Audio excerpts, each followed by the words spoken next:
Imagine running this like massive retail empire right from your laptop while sitting on a beach.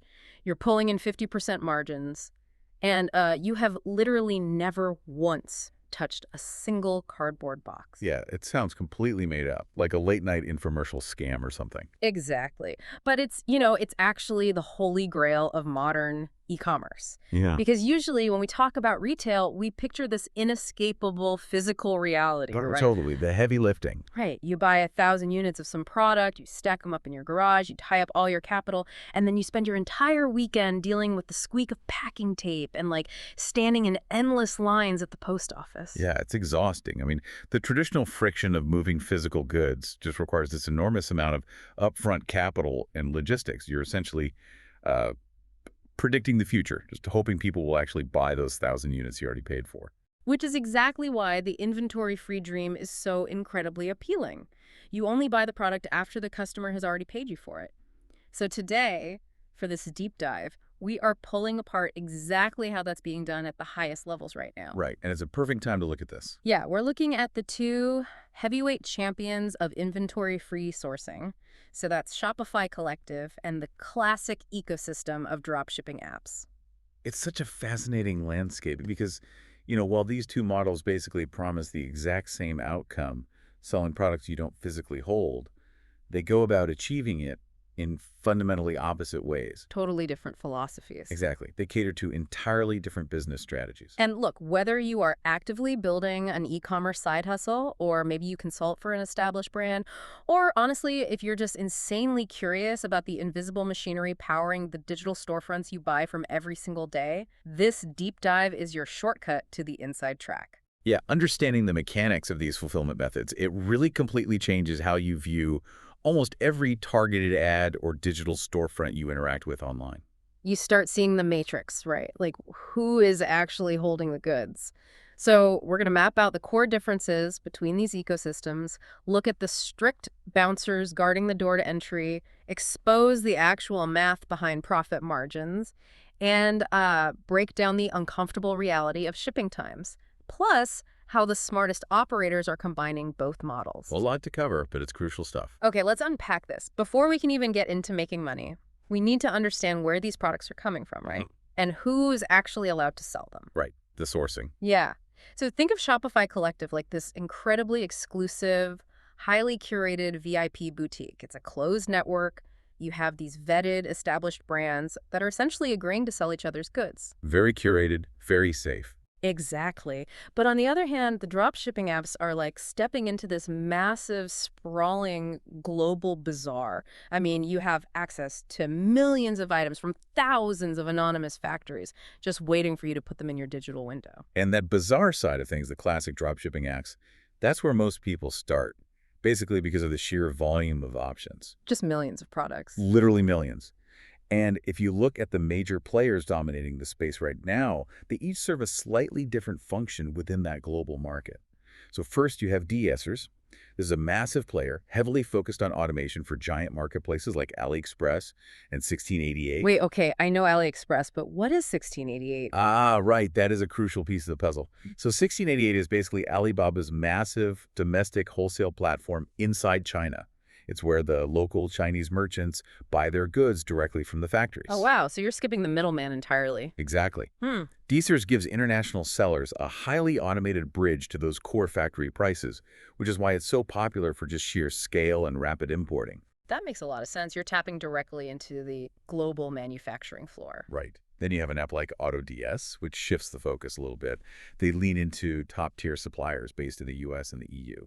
Okay, so closer to home for Western buyers. Yeah, and their main selling point is this built-in automation for price and stock monitoring, which, is critical when you're dealing with trending products that might sell out in literally hours. Right, you don't want to sell 100 items that are actually out of stock. Exactly, it's a nightmare.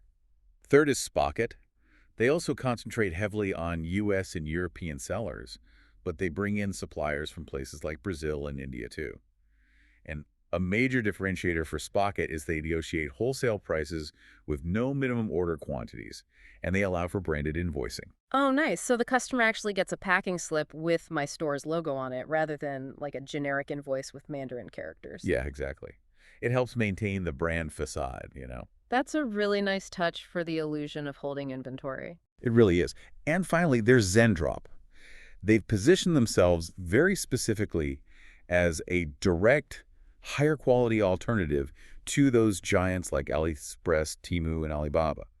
They operate a US-based supplier network, boast over 1 million products, and offer 24/7 support. Okay, so to use an analogy for this entire dropshipping model, it sounds like using these apps is essentially like being a highly efficient digital middleman. Like you are the front of house waiter taking the order, but you're instantly slipping the ticket under the door to a kitchen you've never actually seen. That's a great way to put it. Just hoping the chef cooks it right and plates it beautifully. Exactly. You are entirely dependent on a kitchen halfway across the world. Which brings me to a really big question. If Shopify Collective is this highly curated VIP boutique filled with verified high-quality brands and I don't have to worry about some mysterious kitchen messing up my orders, why wouldn't I just use that? Like, why would anyone willingly dive into the chaos of the global bazaar if the VIP room is sitting right there? Well, because the VIP room has a very strict bouncer at the door. Ah, okay. The catch. Right. You cannot just download the app, spin up a store over the weekend, and start selling high-end merchandise. The eligibility requirements for Shopify Collective are purposefully rigid to maintain the trust of that network. I'm assuming they want to keep out the fly-by-night operations, right? What are the actual hurdles? So first, you need an active, standard Shopify plan. You cannot use their cheaper, bare-bones, pause and build plans. Second, and this is the really big one, you must have Shopify payments fully set up with active payouts flowing through your store. Wait, so you have to be fully integrated into their financial ecosystem, and you need to actually have a track record of selling things. You can't just be a fresh account with zero history. That is the gatekeeper. Yeah. Shopify wants to see that you are a legitimate merchant actually moving money. Third, your store must be located in a supported country. They're expanding the footprint, but it's not globally ubiquitous yet. And finally, your matching currency has to align. So your Shopify payments payout currency has to match your store's operating currency. If you fail to meet even one of those criteria, the bouncer turns you away. Wow. Okay. Yeah, Shopify is aggressively protecting its premium brands from being represented by low-quality storefronts. So if you don't make the cut, the dropshipping apps, the global bazaar, well, that's your only path forward. That makes perfect sense from a quality control standpoint. Okay, so you've either passed the bouncer or you've decided to set up shop in the bazaar. Let's talk about the actual cost to play in these two arenas, and more importantly, what you actually get to keep. Because looking at the industry data, the financials are just night and day. Oh, completely different worlds. I'm assuming that since Collective is this premium VIP experience, Shopify is taking a massive cut or charging like a huge monthly fee for the privilege. Actually, it's the exact opposite. Wait, really? Yeah. What's fascinating here is the cost of ownership. Shopify Collective is completely free to use. There's no channel subscription fee on top of your regular Shopify plan, assuming you meet those strict eligibility rules we just talked about. Zero platform cost? That is wild. Meanwhile, the apps and the bazaar all charge entry fees that basically scale with your volume. Right, the app subscriptions. Yeah. Looking at the current landscape, you're looking at anywhere from $20 to $40 a month just for the baseline paid tiers on apps like DSers, AutoDS, or Zendrop, just to get access to their automated catalogs. Yeah, and it's easy to obsess over a $30 monthly software fee, but we really need to look at what I call the margin mirage. Ooh, the margin mirage. Yes. The real financial story is told in the profit margins of the actual products you sell. Shopify recently published their own internal benchmarks, and the contrast is just staggering. On the open marketplaces, so the dropshipping apps' typical profit margins range from 10 to 15% of the selling price. 10 to 15%. That is incredibly tight. I mean, in modern e-commerce, with customer acquisition costs being what they are, a 15% margin feels like an absolute death sentence. It often is. I mean, let's break down the economics. If you're selling a $50 item with a 10% margin, you have exactly $5 of gross profit. That's nothing. Right. That means you have exactly $5 to spend on Facebook or TikTok ads to acquire that customer, pay your platform fees, and hopefully take home a few cents. One slightly inefficient ad campaign, and you are deep in the red. So what does the VIP room look like then? Retailers sourcing vetted brands through Shopify Collective see benchmark margins ranging from 20 to 50%. 50%. Okay, that completely changes the math on your ad spend. You have so much more breathing room to actually acquire a customer. Why is the VIP room so much more profitable? It really comes down to commoditization versus brand identity. Think about the open marketplace. You are selling commodity products. You and 10,000 other drop shippers have access to the exact same generic silicone spatula or, wireless phone charger from the same factory in Shenzhen. Right. When everyone sells the identical item, the only way to compete is to lower your price. This leads to an inevitable violent race to the bottom that compresses margins down to that 10 to 15% survival line. You're just constantly undercutting each other until the profit is entirely vaporized. Exactly. But Shopify Collective operates on entirely different economics. Yeah. You are accessing discounted wholesale prices on differentiated brand name goods. These aren't commodities. You aren't just selling a coffee mug. You are selling the specific artisanal coffee mug from a trendy Brooklyn ceramics brand that people already search for by name. Ah, so the brand does the heavy lifting. Yes. The brand identity defends the retail price point. The original brand dictates the minimum advertised price. Right. You don't have 10,000 people undercutting you. It leaves a massive protected buffer for your actual profit. Okay, so you've secured this beautiful 50% margin using vetted brands. You're feeling like a retail genius. But, all that paper profit vanishes instantly if you have to issue a refund because a customer is furious about a missing package. Oh, the logistics, the great equalizer. Right. That brings us to the actual physical reality of clicking buy. What actually happens with the logistics? Fulfillment is the crucible of e-commerce. It is where the customer experience is either won or lost. Here's where it gets really interesting because the fine print on shipping speeds reveals everything about these two models. With Shopify Collective, because you are dealing with established domestic brands, the supplier ships directly to your customer using their normal logistics. Right, the brand's own warehouse handles it. Yeah, so if you are a U.S. store selling a product from a U.S. brand, it ships like a standard domestic package. The tracking syncs perfectly, your automated branded emails go out, and from the customer's perspective, it just feels entirely seamless. It feels seamless because it is a traditional retail fulfillment process, just executed by a partner warehouse. The brand you partnered with likely has a professional fulfillment center, standard operating procedures, negotiated carrier rates. It's solid. Very solid. But when you step into the dropshipping apps, you have to be incredibly vigilant. I really need to issue a critical warning here regarding app-based shipping estimates because it is so easy to fall into the processing versus delivery trap. Oh man, I've seen this ruin so many beginner stores. Break down this trap for us. Let's look at the published numbers. An app like Zendrop publishes an estimate of 3 to 5 business days for shipments out of their U.S. warehouse. Spocket gives a sample range of 6 to 10 days, but then you look at other major players, and they might prominently display a figure of 3 to 5 business days. Sounds great on paper. Right, but if you don't read the service level agreement carefully, that time frame often refers to sourcing and order processing. Oh, which means that 3 to 5 days is literally just the time it takes the supplier to look at the order, walk through the warehouse, find the item, and put it in a polymailer. It hasn't even been handed to the postal service yet. Correct. It has not even begun its journey. And if you are using an overseas route instead of a domestic warehouse, it is going to take weeks. You're dealing with e-packets, customs clearances, handoffs between international and domestic postal carriers. It's a long, opaque journey. That is a massive operational hazard. If I see 3 to 5 days on the app, I'm naturally going to tell my customer to expect it on Friday. And if the package hasn't even left the facility in China by Friday, my customer service inbox is going to be flooded with all caps emails. Oh, absolutely. Which brings up the ultimate accountability question. When that customer is furious, or maybe the product arrives completely shattered and they demand a refund, who takes the financial hit? Does the app handle it? Does the supplier step in? This is the uncomfortable truth of inventory-free retail that nobody likes to talk about. In both models, the return, the refund, and the customer relationship land squarely on your shoulders as the retailer. So even though I never touched the box, I never packed the box, and I never shipped the box, it is 100% my headache and my financial liability. You are the merchant of record. They gave their credit card to you, not the factory. Now, how you manage that return differs wildly between the two systems. With Collective, you set your own clear rules for returns via your Shopify admin dashboard. It integrates with standard returns apps. It's a very clean software handshake. Okay, that's manageable. Right. But with dropshipping apps, you are entirely at the mercy of the individual supplier's policy. You might have 5 different items in a single order coming from 5 different factories, each with a different return window. And some might require the customer to ship the broken item back to a warehouse in Asia at their own expense. Which a customer is absolutely never going to do for a $20 item. So you usually just end up refunding them out of your own pocket to save the brand's reputation and, avoid a credit card chargeback.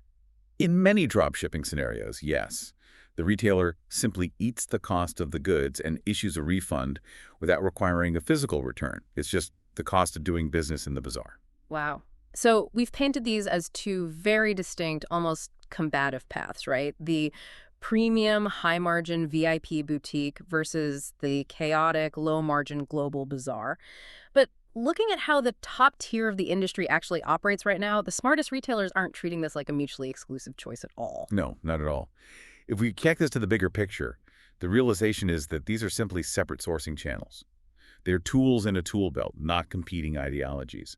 Nothing fundamentally stops you from using both simultaneously on the exact same digital storefront. Yeah, and the momentum for this hybrid approach is huge right now.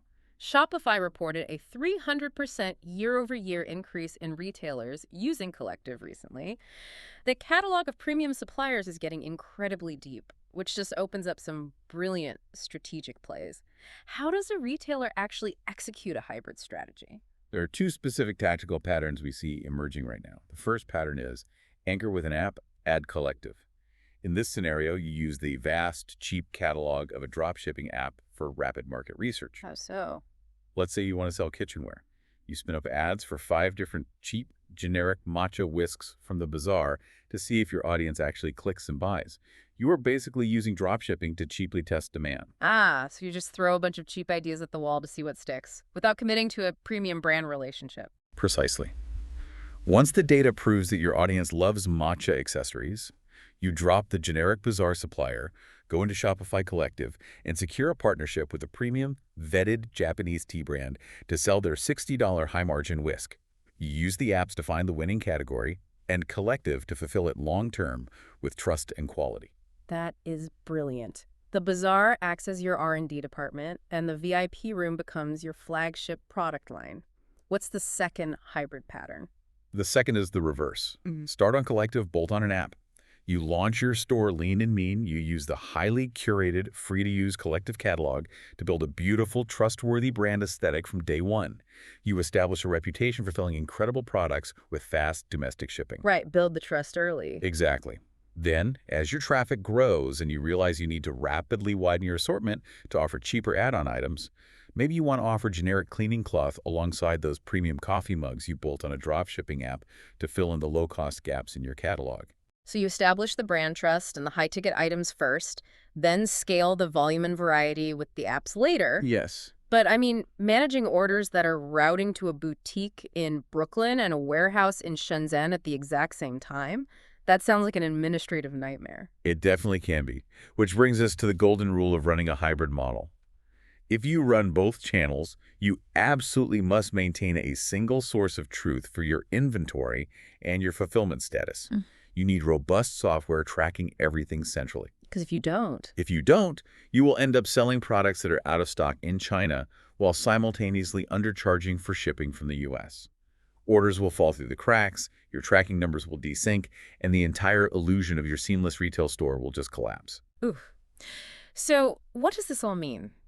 If we boil this entire deep dive down, the choice between Shopify Collective and dropshipping apps really comes down to what you as the business owner are optimizing for in this exact moment.